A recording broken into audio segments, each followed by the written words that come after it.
మన దేశంలో ఇప్పుడే వెళ్ళొస్తానని కుటుంబ సభ్యులకు చెప్పి రోడ్డుపైకి వచ్చిన మనిషి సురక్షితంగా తిరిగి ఇంటికి చేరతాడన్న నమ్మకం లేకుండా పోతోంది.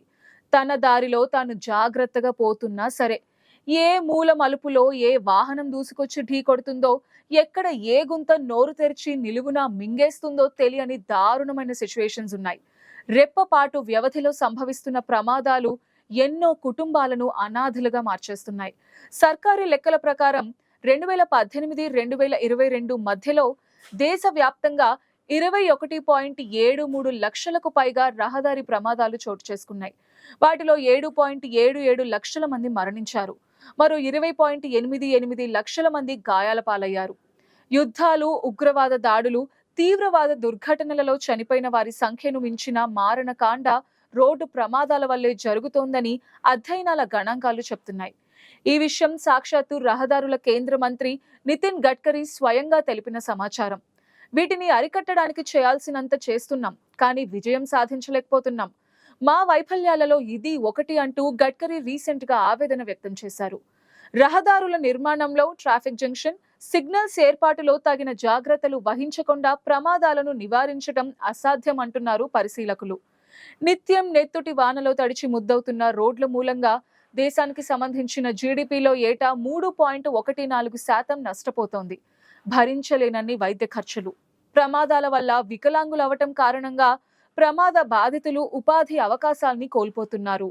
ముఖ్యంగా పేదలు, మధ్యతరగతి మనుషులు రోడ్ యాక్సిడెంట్స్ వల్ల శారీరకంగా, ఆర్థికంగా చితికిపోతున్నారు. ఎక్కడైనా రోడ్డు ప్రమాదం జరిగిందనగానే సాధారణంగా వాహనాలను నడిపే వాళ్ళని నిందిస్తూ ఉంటారు. బండిని అతివేగంగా పోనిచ్చాడనో, నిద్ర మధ్యలో జోకుతూ స్టీరింగ్ పై నియంత్రణ కోల్పోయాడనో, ఇలా ఘటనా స్థలంలో ఎవరికి తోచినట్లు వారు విశ్లేషిస్తూ ఉంటారు. మద్యం సేవించి బండి నడిపాడేమోనని శాపనార్థాలు పెట్టే వాళ్ళు కూడా ఉంటారు. డ్రైవర్ల అలక్ష్యంతో సంభవిస్తున్న ప్రమాదాలు గణనీయంగానే ఉంటున్నాయి, కానీ చాలా చోట్ల రహదారి డిజైనింగ్ లోనే అనేక లోపాలు బయటపడుతున్నాయి. వాటికి తోడు స్పీడ్ బ్రేకర్స్ ఏర్పాట్లో అలసత్వం, పాదచారులు రోడ్డు దాటేందుకు సరైన వసతులు లేకుండా పోవడం వల్లే ప్రమాదాలు ఎక్కువగా జరుగుతున్నాయి. వాటి గురించి పట్టించుకోకుండా తప్పంతా డ్రైవర్లపైకి నెట్టేసి చేతులు దులిపేసుకోవడం అందరికీ అలవాటైపోయింది. అలా అని పెద్ద వాహనాలను వెనకేసుకురావటం కాదు, భారీ వాహన డ్రైవర్లు కూడా తాగి నడిపిస్తూ పెద్ద పెద్ద ప్రమాదాలకు కారణమవుతున్నారు. అంతేకాదు, వారి కంటి చూపును పట్టించుకోని కారణంగా దారిని సరిగ్గా చూడలేకపోవటం ప్రమాదాన్ని పసిగట్టడంలో ఆలస్యం అవుతోంది. దాంతో ప్రమాదాలు అనివార్యమవుతున్నాయి. ఇక ట్రాఫిక్ సమస్యలను పట్టించుకోవాల్సిన ట్రాఫిక్ పోలీసుల దృష్టంతా జనానికి జరిమానాల విధింపుపైనే ఉండడంతో రహదారి భద్రతా నిబంధనల స్ఫూర్తి పట్టిపోతోంది. దేశవ్యాప్తంగా ఉన్న రోడ్లలో నేషనల్ హైవేస్ వాటా 2% కాస్త ఎక్కువగానే ఉంటుంది. కానీ దాదాపు 33% ప్రమాదాలకు జాతీయ రహదారులే వేదికలుగా మారుతున్నాయి. యాక్సిడెంట్స్ జరగడానికి అత్యధిక అవకాశాలు ఉన్న ప్రాంతాలను బ్లాక్ స్పాట్స్ గా వర్గీకరిస్తారు. కాశీ నుంచి కన్యాకుమారి దాకా జాతీయ రహదారులపై అటువంటివి 5,803 యాక్సిడెంట్ ప్రోన్ ప్లేసెస్ ఉన్నాయని, వాటిలో 3,972 బ్లాక్ స్పాట్స్ ని సరిచేశామని కేంద్రం చెబుతోంది. గత సంవత్సరం డిసెంబర్లో జరిగిన లోక్సభ సమావేశాలలో రోడ్డు రవాణా శాఖ మంత్రి ఓ ప్రశ్నకు సమాధానంగా తెలిపారు. జాతీయ రహదారులకు మరమ్మతులు, వాటి నిర్వహణ, బ్లాక్ స్పాట్స్ ని సరిచేయడానికి 2018 నుంచి 2023 మధ్యలో దాదాపు 15,703 కోట్ల రూపాయలు ఖర్చు చేసినట్లు ప్రభుత్వం సెలవిచ్చింది.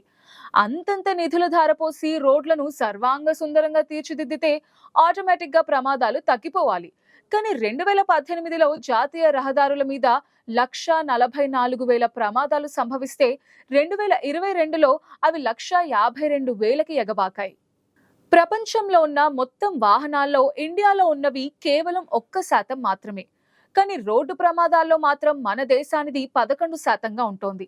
దేశంలో ఏటా సుమారు 5 లక్షల రోడ్డు ప్రమాదాలు జరుగుతుంటే వాటిలో 1,50,000 మంది మరణిస్తున్నట్టు అంచనా.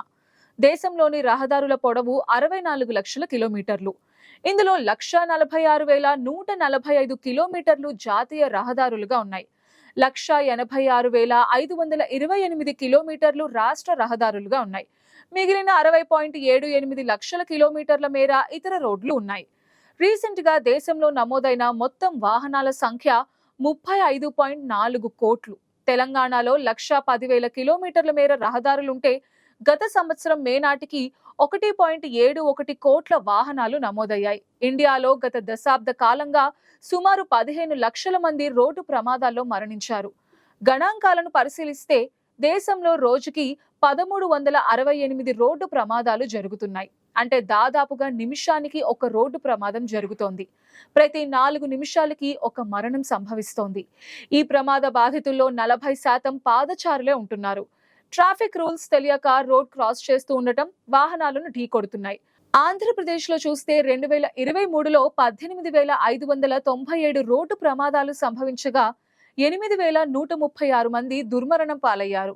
ఆ మరుసటి ఏడాదిలో 17,688 రహదారి ప్రమాదాల్లో 7,863 మంది ప్రాణాలు కోల్పోయారు. తెలంగాణలోనూ ఇలాంటి సిచ్యువేషనే ఉంది. ఇక్కడ 2023లో 20,908 రోడ్డు ప్రమాదాలు చోటు చేసుకోగా 7,186 మంది చనిపోయారు. నిరుడు 23,491 రహదారి ప్రమాదాల్లో 6,640 మంది చనిపోయారు. దేశంలో 30% ఘోర రోడ్డు ప్రమాదాలకు 18 నుంచి 35 సంవత్సరాల యువ డ్రైవర్లే కారణమవుతున్నారని అధ్యయనాలు చెప్తున్నాయి. వారి ప్రాణాలకు సైతం భద్రత లేకుండా పోతోంది. వాహన చోదకులు డ్రైవింగ్ చేస్తూ సెల్ ఫోన్స్ ఉపయోగించడం వల్ల ప్రమాదాలు గణనీయంగా పెరుగుతున్నాయి. 2-వీలర్ బైక్స్ నడిపించే వారు హెల్మెట్ ధరించని కారణంగా 70% ప్రమాదాలు ప్రాణాంతకంగా మారుతున్నాయి. 10% ప్రమాదాలు రోడ్ల నిర్వహణ సరిగ్గా లేకపోవటం, గుంతల వల్ల సంభవిస్తున్నాయి. రోడ్డు ప్రమాద బాధితుల్లో 18 నుంచి 45 ఏళ్ల వయస్కులు 66.5% ఉండటం ఆందోళన కలిగించే విషయం. తెలంగాణలో ఇటీవల వెల్లడించిన కేసుల వివరాలు విస్తుగొలిపేలా ఉన్నాయి. ఏడాది కాలంలో సుమారు 2 లక్షల మందికి పైగా వాహనదారులు సిగ్నల్ జంపింగ్ చేయగా 196,788 మంది సెల్ ఫోన్ డ్రైవింగ్ చేస్తూ పట్టుబడ్డారు. మరో 78 లక్షల మంది హెల్మెట్ ధరించకుండా 7 లక్షల మంది అతి వేగంతో వెళ్తూ దొరికిపోయారు. కూడళ్లలో రెడ్ సిగ్నల్ పడినా దాన్ని పట్టించుకోకుండా సిగ్నల్ జంప్ చేస్తూ ముందుకు వెళ్లిపోతున్నారు. వీరు సూసైడ్ బాంబర్స్ తో సమానమని అంటున్నారు ట్రాఫిక్ పోలీసులు. ఎందుకంటే వారు ప్రాణాలు కోల్పోవడం, గాయపడటమే కాకుండా ఇతర ప్రాణాలకు హాని కలిగిస్తున్నారు. అయితే వీటిని అరికట్టాలంటే మూలాల నుంచే ట్రీట్మెంట్ జరగాలని అంటున్నారు నిపుణులు. దేశంలోని వివిధ విద్యా సంస్థల్లో సుమారు 31.5 కోట్ల మంది విద్యార్థులు చదువుతున్నారు. రోడ్డు ప్రమాదాలను కట్టడి చేయడం కోసం కేంద్ర రవాణా, జాతీయ రహదారుల శాఖ నిర్వహించే రహదారి భద్రతా ఉత్సవాల్లో వీరందరినీ భాగస్వాములను చేయటం ఎంతో అవసరం. రహదారి ప్రమాదాలు ఎలా జరుగుతున్నాయి, వాటిని ఎలా నివారించవచ్చు అనే విషయాలను విద్యార్థులందరికీ తెలియజెప్పాలి. ఇందులో భాగంగా మొదట పాఠశాల ఉపాధ్యాయులకు అవగాహన కల్పించాలి. రోడ్డు ప్రమాదాల నివారణకు సంబంధించిన బోధనా సామగ్రి కాంటెంట్ ని విద్యార్థులకు అందజేసే బాధ్యతను టీచర్స్ కి అప్పగించాలి. ట్రాఫిక్ నిబంధనలపైన అవగాహన కోసం ఈ అంశంపై క్విజ్, ఎస్సే రైటింగ్, ఎలక్యూషన్, చిత్రలేఖనం, నినాదాల రచన వంటి పోటీలను నిర్వహించాలి. రోడ్డు ప్రమాదాలకు ఇంజనీరింగ్ లోపాలు కూడా ప్రధాన కారణమే. వీటిని సరిదిద్దడం, నివారించడం ప్రభుత్వాల బాధ్యత. ముఖ్యంగా రోడ్డు రవాణా, రహదారుల శాఖ వీటిపై దృష్టి సారించాలి.